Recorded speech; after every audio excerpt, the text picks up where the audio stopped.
Passant pratiquement inaperçue en Afrique et dans le reste du monde, une révolution verte est en train de s'opérer en Zambie. Un nouveau modèle d'agriculture est en train de se développer.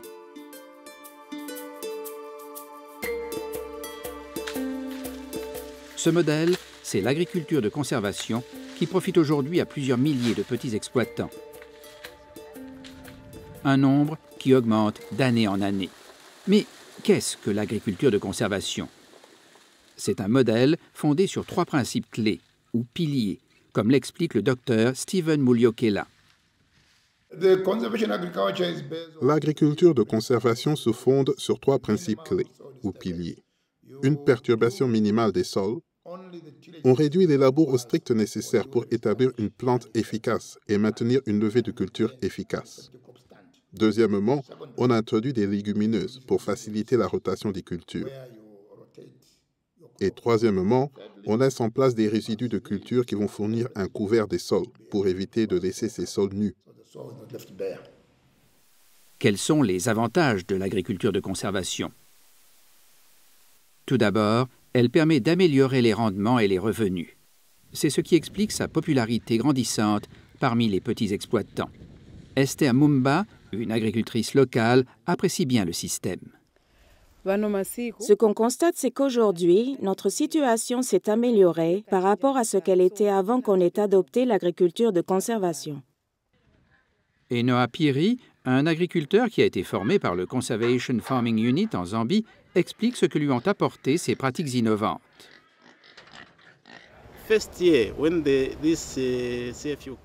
La première année où le CFU est venu nous dire d'essayer cette méthode, j'ai dit, bon, je vais adopter cette méthode. Donc, je vais l'essayer pour voir quelle est la différence. La première année, j'ai réussi à récolter 250 sacs. J'ai dit, ah, ça c'est bien.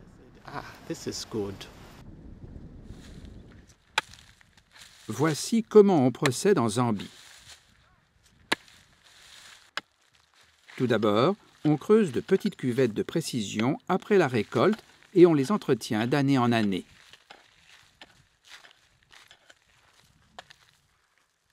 On peut également choisir de griffer la terre avec des outils à traction animale. En ne perturbant que les cuvettes ou les lignes d'ameublissement et en laissant le reste du terrain intact, on maintient la structure des sols tout en retenant la matière organique dans la terre.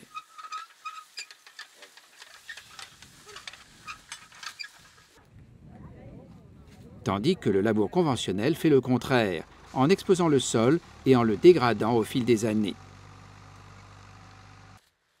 Une fois la préparation du sol terminée, la chaux et l'engrais sont déposés avec précision dans ces cuvettes ou dans les lignes d'ameublissement.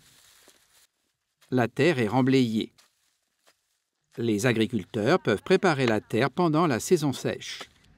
Ceci permet de procéder au semis aussitôt après l'arrivée des pluies. Un élément déterminant pour assurer de bons rendements. Tout au long de l'année, la terre est recouverte de paillis, une couche de résidus de culture. Cette couverture retient les eaux de pluie et protège la surface des sols de l'érosion lors des fortes pluies tropicales. Avec le temps, les résidus se décomposent dans la matière organique du sol et le rendent plus fertile. Ceci revient à recréer les conditions du tapis forestier sur les terrains agricoles. La rotation de culture chaque saison permet de réduire les parasites et les maladies et de maintenir la fertilité des sols. En Zambie, la rotation consiste à faire du maïs, puis des légumineuses telles que le soja ou l'arachide, et la saison suivante, une culture commerciale comme le coton. L'agriculture de conservation améliore la santé des sols et est un excellent exemple d'agriculture intelligente face au climat, avec son triple gain. La production est assurée, le système est plus résistant au climat et la capture du carbone dans le sol est intensifiée. Mais ce n'est pas seulement l'agriculture de conservation elle-même qui est si étonnante. C'est la façon dont elle s'est étendue à travers la Zambie. Alik Daka, du ministère de l'Agriculture, reprend l'histoire depuis le début. It began from the 70s. Ça a commencé dans les années 1970, à l'époque où le gouvernement subventionnait fortement la production de maïs.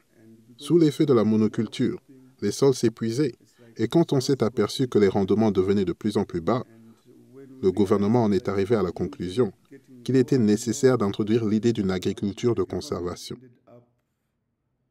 C'est là qu'il a annoncé son objectif de faire adopter l'agriculture de conservation par 600 000 agriculteurs à l'horizon 2015.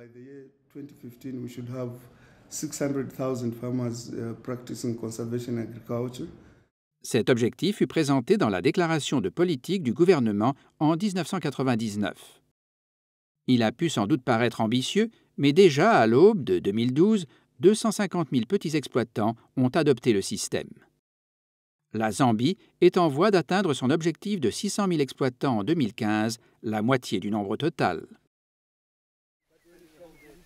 Alors que l'agriculture de conservation gagne rapidement du terrain partout dans le monde, l'Afrique s'adapte très vite et la Zambie est l'un des chefs de file du changement.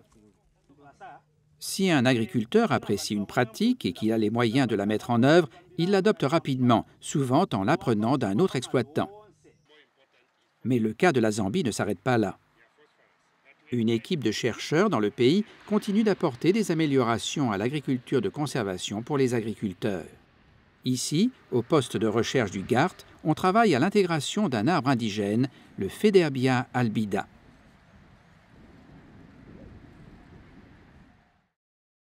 Le Federbia capture l'azote de l'atmosphère et le fixe à travers ses nodules racinaires. Et quand elle tombe, ses feuilles enrichissent la terre. Peu étonnant donc qu'on le surnomme dans la région l'arbre à engrais. Et, cas unique, c'est pendant la période de pousse que l'extraordinaire Federbia perd ses feuilles, laissant ainsi la lumière du soleil baigner doucement les cultures. Les racines pivotantes profondes de l'arbre vont à la rencontre de la nappe phréatique et ne tirent ainsi ni sur l'humidité ni sur les substances nutritives de la couche arable. Pendant la saison sèche, tandis que la plupart des autres arbres perdent leurs feuilles, le Federbia acquiert son nouveau feuillage et fournit de l'ombre aux terres cultivées. Les scientifiques peuvent contribuer à améliorer le système, mais les agriculteurs basent leurs décisions sur ce qu'ils ont pu observer. Des agriculteurs comme Esther Mumba.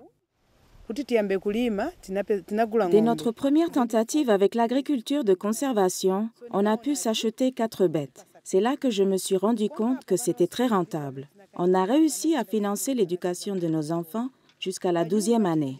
On mange bien à la maison. L'an dernier, on a commencé à construire une maison qui va être finie cette année. C'est un gain énorme. Par rapport à avant, notre style de vie s'est beaucoup amélioré. Les petits exploitants zambiens nourrissent le pays tout entier, tout en veillant à la bonne santé et à la productivité de leurs terres. Et pour Madame Mumba, comme pour des milliers d'autres, le choix est simple. C'est l'agriculture de conservation.